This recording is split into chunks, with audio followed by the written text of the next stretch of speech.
안녕하세요. 남서방TV 남재현입니다.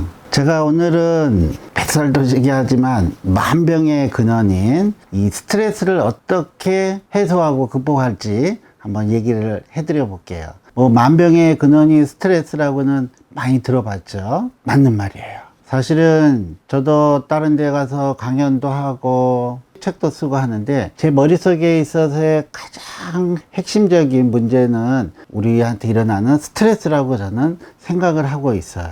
그래서 이 스트레스가 만병의 근원이라고 하는데, 그럼 스트레스가 뭔지를 좀 의학적으로 조금 얘기를 해 드릴게요. 우리가 이제 뭔가의 이런 스트레스를 받으면 우리 몸에서는 스트레스 호르몬들이 나와요. 대표적인 게 에피네프린, 노르에피네프린에서 교감신경 호르몬들, 코티졸이라고 부진피질에서 나오는 거, 글루카곤이라든가 이런 여러 가지 호르몬들이 나와서 이 스트레스를 받게 되면은 우리 몸을 전투 준비 상태로 만드는 거예요. 스트레스는 뭔가 이제 전투하기 전에는 막 정신도 집중해야 되잖아요. 또 혈압도 좀 올려야 돼요. 그래서 혈관을 수축시켜요. 특히 이런 교감신경 호르몬들은. 또 한편으로는 전투가 되려면 우리 군수물자가 이제 와야 되거든요.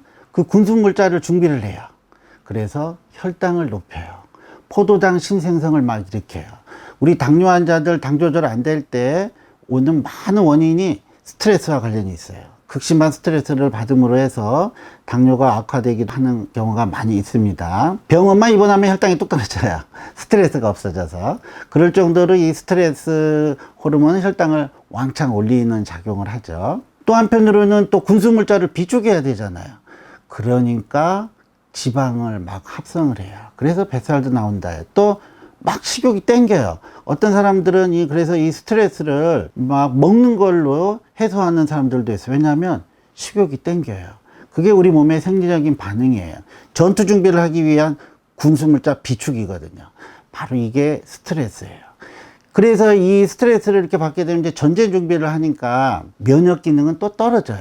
왜 떨어지느냐? 면역세포의 일상적인 일들이 있거든요. 그 일들이라는 거는 우리 잘 알지만 외부에서 오는 바이러스나 이런 병균을 막아주는 역할도 있어요. 면역세포의 또 중요한 기능은 혈관 청소 기능이에요. 이 면역세포들이 혈관에 쌓여있는 찌꺼기라든가 플라크, 혈전 이런 것들을 막 잡아먹어서 배출을 시켜버려요.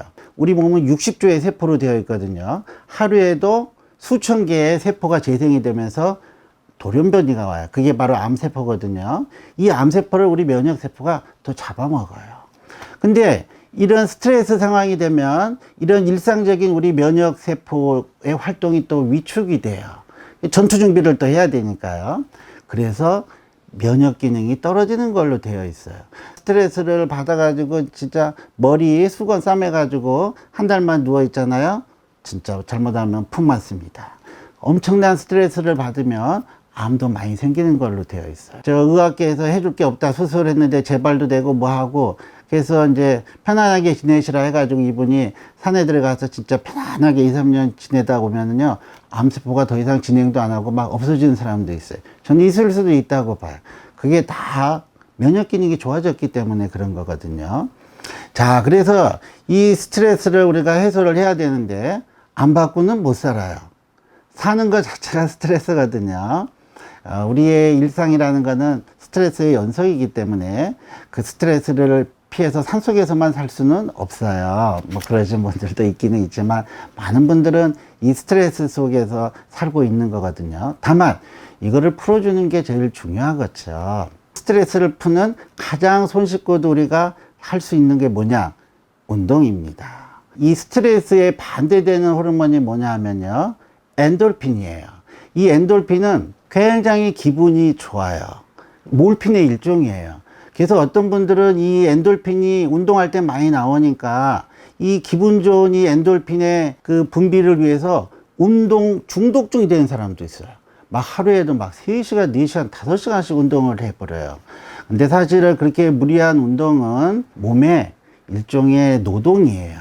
힘든 운동은 물론 근력 강화라든가 내가 근육을 좀 키우고 뭔가 목적이 있어서 할 때에는 필요하겠죠. 또 심폐지구를 늘리기 위해서 오래 달리기, 마라톤 같은 걸 한다. 그런 운동은 그런 운동 괜찮아요. 저는 뭐 그걸 나쁘다 하진 않지만, 그렇게 심한 운동은 일종의 우리 몸에서는 스트레스로 생각을 해요. 그래서 좋은 운동은 몸에 무리가 가지 않는 유산소 저강도 운동이에요. 그리고 엔돌핀이 제일 잘 나오는 거는요, 산책 같은 거. 진짜 기분 좋게 피톤치드 같은 거 맞으면서 산보 같은 거 하는 거. 이럴 때 사실은 몸은 엔돌핀이 제일 잘 나와요.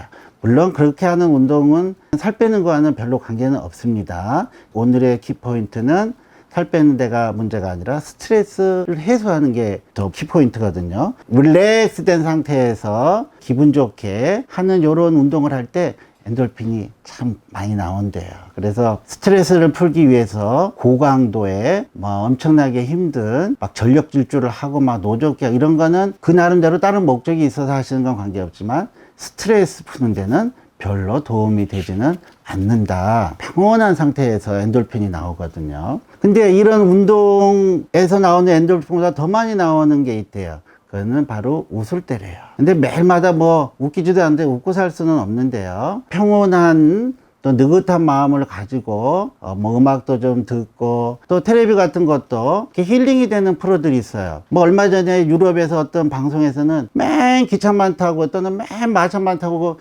길거리 풍경 보여주고 소소한 거 보여주고 하는 것들 보여줬다 하대요. 시청률이 막 엄청 높았다고 하더구만요. 우리 유튜브에서도 그런 일상의 소소한 것들 많이 있잖아요. 강아지 어떻게 생활하는가 보여주고 소소한 농사일 같은 거.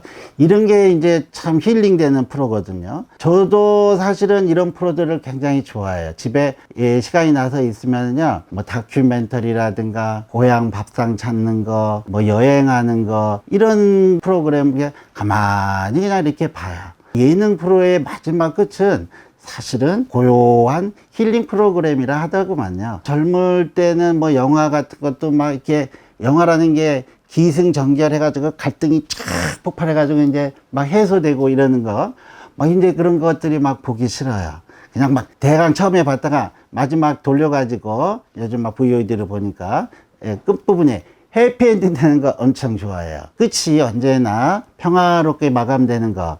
이런 프로 좋아하고 드라마도 너무 갈등 구조 있는 거는 저는 잘 안 보고 심지어는 요즘요 야구 같은 것도 못 보고 있어요. 사실 저는 야구 참 광이었는데 역전당하고 말도 안 되는 실수가 나오고 그러면 가슴도 너무 아프고 스트레스 너무 받아요. 그냥 결과만 봐요. 아니면은 하이라이트 이런 정도만 보는 거 이렇게 하는데 그래서 저는 힐링되는 프로 이런 거 참 저는 좋다 하고요. 또 우리가 저녁 약속 시간이 있잖아요. 제가 술 얘기도 방송에서도 많이 하고 먹는 모습도 보여주고 그랬어요. 근데 어떤 의사가 술 많이 먹으라 하겠어요? 제가 얘기하는 술을 좀 드시라 하는 거는 스트레스를 받느니 술이라도 조금 먹고 풀자 이런 차원이거든요.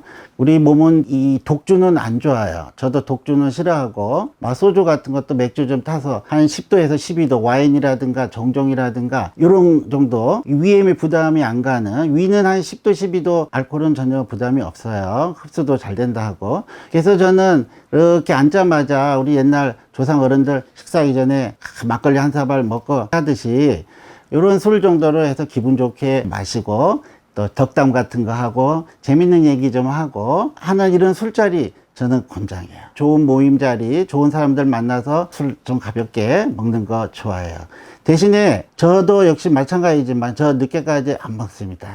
저는 12시 되기 전에 언제나 간다 그래서 옛날엔 남들엘라 요즘에는 한 9시 정도 기분 좋으면은 나 먼저 간다. 안녕히 계세요, 여러분. 바람처럼 집에 간다 그래서 요즘에 제 별명이 비비안 남이래요. 하여튼 그럴 정도로 오래 먹는 거는 좋지 않아요. 적당히 기분 좋을 정도만큼 스트레스 푸는 정도 해서 먹는 거 저는 권장해요. 다만 많이는 먹지 마시라 하는 당부의 말씀을 드리고요. 그리고 또 이제 취미생활 굉장히 중요해요. 그렇죠? 우리가 언제나 일에 파묻혀서 살 수는 없거든요. 사실 우리 40대, 50대에 한창 일해야 될 나이에 갑자기 돌연사 하시고 암에 걸려가 하신 분들이 있어요. 이런 분들 특징 보면요. 똑똑한 사람들. 그 다음에 완벽주의자예요. 워커홀릭이에요. 무언가 집에까지 갖고 와서 또 일을 해요. 그리고 나서 또 아침에 가서 그 일을 해낸 성취감. 근데 이런 성취감도 중요하지만 엄청난 스트레스를 받는 거거든요. 그래서 이 일을 손에서 좀 떼놓고 취미생활 하는 거 좋아라요. 그래서 요즘에 동호회 활동이라든가 뭐 이런 것도 좋긴 하더라고요. 근데 이 동호회도 이제 점점 막 전문화되고 나름대로 이제 단계별로 이런 실력을 쌓아가고 이런 동호회는 저는 보니까 너무 무리하지 않았으면 좋겠어요. 이 등산 같은 것도 지리산 종주를 하고 막 10시간, 11시간이라 해가지고 땀 뻘뻘 흘리고 사실은 노동이에요. 마라톤 같은 것도 사실은 엄청난 노동이고요. 옛날에 제가 한번 자전거 타고 팔당인가 어디 갔다 오는 그런 그 친구들 모임이 있어서 한번 갔다가요, 저 죽을 뻔 했습니다. 절대 하지는 말아야겠다. 뭐 다리에 힘도 없지 뭐 어마어마하게 힘들더구만요. 덥고. 저는 이 취미 활동도 엔돌핀이 나오는 취미 활동을 권장해요. 어떤 분들은 이제 친구들끼리 이 뭐 자주 모여서 카드도 치고 포카도 치고 하더구만요. 근데 저는 이것도 너무 스트레스 받아요. 이 눈치 봐가지고 하고, 이것도 뭐 운동도 안 되면서 신경은 엄청 쓰이거든요. 저는 이것도 별로. 어떤 분은 또 게임을 통해서 뭐 하더라. 근데 저는 게임 잘 못해서 잘 하진 않지만 그래도 이 게임도요, 신경도 엄청나게 쓰여요. 그냥 재미있을 정도, 이런 정도 수준으로 할 때 제일 중요한 거는 엔돌핀이 나오게 해줘야 되는 거거든요. 그러려면은 과도한 정신 집중이라든가 이런 것들은 좀 피하는 게 좋겠다. 뭐 어떤 분들은 또 악기 같은 거, 트럼펫, 이 사람이 또 음악성이 있고 해서 또 잘 따라가면 문제가 없는데, 그것도 뭐 너무 열심히 하려 해가지고 뭐 음반까지 낸다 뭐 한다, 그것도 또 하나의 사실은 일이거든요. 저도 제가 책을 몇 번 써봤거든요. 근데 저는 이제는 책은 안 쓸라 해요. 이 책 쓸 때 스트레스를 너무 받아요. 진짜 스트레스를 많이 받아가지고 이제는 이제 그만 쓸까 이런 생각이 있고, 이렇게 유튜브 동영상 좋아요. 저는 이렇게 해가지고 상호 교감도 되면서 저도 뭐 특별히 부담감 없이 할 수 있는 이런 유튜브 방송 이렇게 하는 게 저는 참 고맙고, 또 이런 얘기를 할 수 있어서 좋고, 또 좋은 댓글들을 또 보내줘서 용기도 북돋아주고 해서 너무너무 제가 고맙게 생각해요. 자, 그래서 오늘 스트레스 극복하는 법, 유산소 운동 좋아요. 언제나 긍정적인 생각을 가지고 또 웃으면서, 그리고 내가 좀 손해본다 생각하고 이렇게 생활하시고, 재밌는 소소한 힐링되는 프로그램들 또는 뭐 드라마도 그렇고 영화도 그렇고 이런 것들 보시고, 취미생활도 너무 전문가 되지 마시고요. 전문가 될 필요 될 수도 없고요. 이 나이에 그냥 재미로 한다 이렇게 생각해서 너무 스트레스 받지 마시고, 그리고 마지막으로 맛있는 거 드세요. 먹는 거 맛집 여행 저는 아주 좋아라 해요. 다만 맛있는 것만 먹으라 했어요. 너무 많이 배고플 때 많이 드시지 말고, 왜냐면 식욕도 엄청난 우리의 본능 중에 하나인데 큰 즐거움을 주거든요. 그래서 맛있는 거 드시고, 그래서 스트레스 안 받고 살 수는 없지만 스트레스를 잘 극복하셔야지만 배탈도 빠지고 또 건강도 해지고 또 동안도 되고 합니다. 감사합니다.